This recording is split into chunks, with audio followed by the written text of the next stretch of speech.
How it feels to play a game right now? I don't know. You know,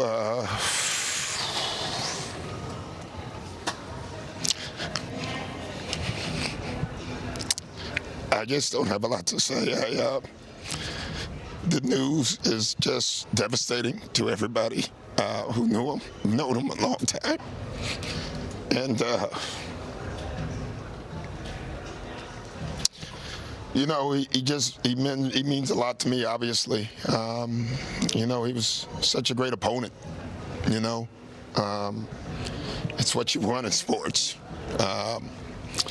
He had that DNA that very few athletes can ever have. You know, the Tiger Woods and the Michael Jordans. You know, it's funny. I was getting to know him more since he retired. You know, yeah, this is a tough one. I mean, we have to go play. I mean, the news is just so devastating for Vanessa and his family, and there's just so many people he touched, you know. And you know, it's looking at my young players and seeing how emotional they are. They didn't even know him, you know, and it just tells you how far his reach was. So, I mean, this is just shocking news for all of us. And sorry, I don't have a lot to say. I just can't. I have to go talk to a team before a game and tell them to play a game.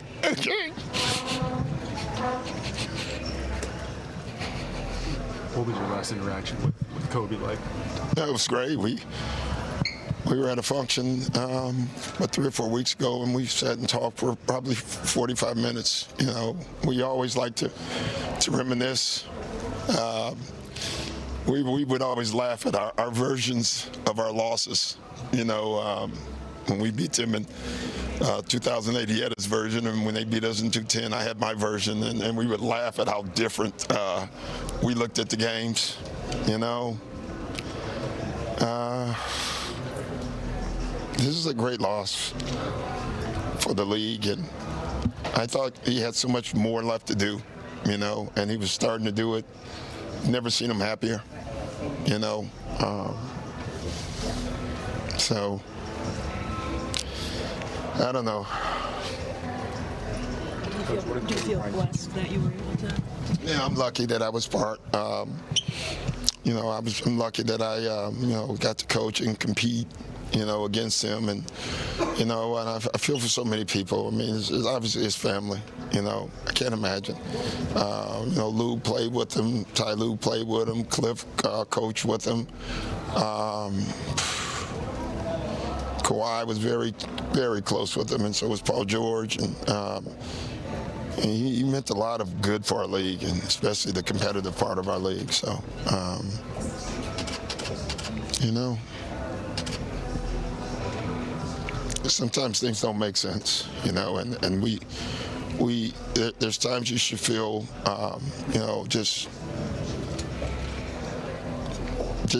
feel sad, you know, and this is one of them, and you know, you have to get through it. We all will. We all have to be strong. You know, we laughed and joked about the mama mentality, you know. We're all going to need it right now, you know, and there's nobody. I think everybody right now is a Laker fan. You know, we're all Lakers today. You feel for that community, for Jeannie and everyone else. I think people think because you compete against people sometimes that you don't have a relationship with them and you don't like, and it's probably the exact opposite. I think sometimes the more you compete, the more respect you have for the opponent. You know, I would say that's the way I felt with Kobe, and so that's all. I just don't have a lot to say. It's just really, really emotional sound from Doc Rivers there, in tears, frankly, uncontrollably crying after news broke of Kobe Bryant's death. And I just want to say there were several games played in the NBA today.